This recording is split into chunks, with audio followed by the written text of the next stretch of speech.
સુરતમાં પાસના કન્વીનર અલ્પેશ કથિરિયાની મુશ્કેલી વધી શકે છે। અમરોલી વિસ્તારમાં નોંધાયેલ 307ના ગુનામાં અલ્પેશના જામીન કેન્સલ કરવા માટે પોલીસે કોર્ટમાં અરજી કરી છે। હાલમાં અલ્પેશ લાજપોર જેલમાં બંધ છે। અમદાવાદમાં હિન્દુસ્તાન નિર્માણ દળ દ્વારા જમ્મુ કાશ્મીરમાં લગાવાયેલ 370 અને 35A કલમો દૂર કરવાની માંગ સાથે દેખાવો કરાયા તો કલમ દૂર નહીં થાય તો ઉગ્ર આંદોલન કરવાની ચીમકી પણ તેઓએ આપી હતી। ઊંઝા એપીએમસીની ચૂંટણીને લઈને વિવાદ વકર્યો છે। ચૂંટણીની મતદાર યાદીમાંથી મંડળી અને મતદાતાના નામ કમી કરવાના મુદ્દે હાઈકોર્ટમાં અરજી ફાઇલ કરાઈ છે। જે તે મંડળી દ્વારા હાઈકોર્ટમાં 14 જેટલી અરજીઓ કરાઈ છે। નોંધનીય વાત એ છે કે આગામી 8મી એપ્રિલે ઊંઝા એપીએમસીનું ઇલેક્શન આવી રહ્યું છે। ગુજરાત હાઈકોર્ટમાં દારૂબંધીને કાયદાને પડકારતી અરજી ફાઇલ કરાઈ છે। અરજદારે કહ્યું છે કે આલ્કોહોલ એ ભોજનની વ્યાખ્યામાં આવે છે અને પોતાના ઘરે બેસીને કોઈ વ્યક્તિ શું ખાશે અને શું પીશે એની પર સરકાર રોક ન લગાવી શકે। આ અરજીનો કોર્ટે સ્વીકાર પણ કર્યો છે અને સરકાર તથા એડવોકેટ જનરલને નોટિસ ફટકારી છે। બનાસકાંઠામાં સમાજ કલ્યાણના નિરીક્ષક દાનભાઈ ચૌધરી ₹2000ની લાંચ લેતા પકડી પડાયા છે। ફરિયાદી પાસેથી આંબેડકર આવાસ યોજના અંતર્ગત મકાન સહાય માટે તેમણે લાંચ માંગી હતી। બનાસકાંઠા પીઆઈ કેજે પટેલે આરોપીને રંગે હાથ લાંચ લેતા પકડી પાડ્યા છે। ગીર સોમનાથમાં ઉનાના સૈયદ રાજપરા અને સીમર ગામ વચ્ચે બે બાઇક વચ્ચે અકસ્માત થયો। આ ઘટનામાં સૈયદ રાજપરા ગામના 2 યુવકના અવસાન થઈ ગયા છે જ્યારે કે એક યુવક ઘવાયો છે। સુરતમાં બારડોલીના ખોજ ગામે કાર ચાલકે બાઇકને અડફેટમાં લેતા બાઇક સવાર એકનું મોત થઈ ગયું છે જ્યારે કે એક વ્યક્તિ ઘવાયો છે। આ ઘટના બાદ કાર ચાલક કાર મૂકી ફરાર થઈ ગયો છે। સુરતના ઓલપાડના બોલાવમાં તસ્કરોએ આતંક મચાવ્યો।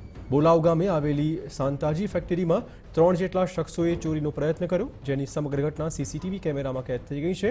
અગાઉ પણ તસ્કરોએ આ જ ફેક્ટરીમાં 6 લાખથી વધુની ચોરી કરી હતી। હાલ પોલીસે આ કેસમાં વધુ તપાસ આગળ ધપાવી છે। દાહોદના રેલવે સ્ટેશન પર રેલવે પોલીસ બોમ્બ સ્ક્વોડ તથા સ્થાનિક પોલીસ દ્વારા સરપ્રાઇઝ ચેકિંગ હાથ ધરાયું હતું। આઈબીના એલર્ટના પગલે આ ચેકિંગ કરાયું હતું। પોલીસે ટ્રેનમાં અને મુસાફરના સામાનનું ચેકિંગ કર્યું હતું।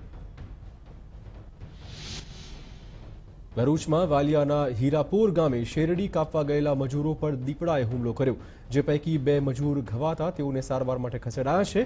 શેરડી કાપતા પહેલા સળગાવવામાં આવતા દીપડો અચાનક જ બહાર આવી ગયો હતો। છોટાઉદેપુરમાં પાવીજેતપુરના કદવાલ પાસેથી દીપડાના અંગો માટે શિકાર કરાયો। અજાણ્યા શખ્સોએ દીપડાને મારી તેના નખ કાઢી લીધા હતા। વન વિભાગે ગુનો દાખલ કરી આ કેસમાં તપાસ શરૂ કરી છે।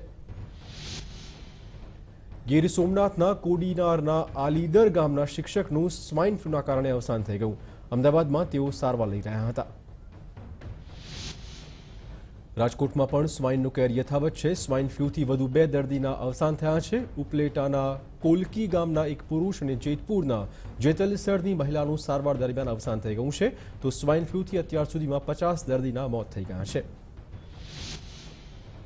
વડોદરામાં 65 કિલોમીટર લાંબો અને 75 મીટર પહોળો રિંગ રોડ બનાવવા માટે નક્કર આયોજન ઘડી કઢાયું છે। શહેરી વિકાસ સત્તામંડળ દ્વારા 350 કરોડનું બજેટ ફાળવાયું છે જેમાં શહેરના ફરતે રિંગ રોડ બનાવવાનું આયોજન છે। રાજકોટમાં છરીના ઘા ઝીંકી એક યુવકની હત્યા કરી દેવાઈ જે મુદ્દે પોલીસે 2 શખ્સોને પકડી પાડ્યા છે।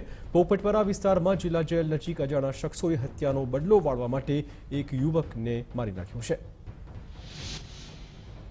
સાબરડેરી નિયામક મંડળની ચૂંટણીમાં 16 ઝોનમાંથી 12 ઝોન બિનહરીફ ઘોષિત કરાયા છે જ્યારે કે 4 ઝોન માટે 10 ઉમેદવારો વચ્ચે ચૂંટણી યોજાઈ રહી છે જેમાં હિંમતનગરના 2, પ્રાંતિજ, તલોદ અને માલપુર ઝોન માટે ઇલેક્શન થવાનું છે। ભરૂચમાંથી જીએસટી ઇન્સ્પેક્ટર અને સેઝના અધિકારી સહિત 4 અધિકારી લાંચ લેતા પકડી પડાયા છે। વડોદરા ગ્રામે એસીબીએ છટકું ગોઠવીને આ 4 લોકોને ₹1,35,000ની લાંચ લેતા પકડી પાડ્યા હતા। સ્વાતંત્ર્ય સેનાની અને મહાગુજરાત ચળવળના પ્રણેતા એવા ઇન્દુલાલ યાજ્ઞિકનો 127માં જન્મોત્સવનો વડોદરા ખાતે કાર્યક્રમ યોજાઈ ગયો। આ પ્રસંગે જાણીતા કથાકાર મોરારી બાપુએ ખાસ હાજરી આપી હતી।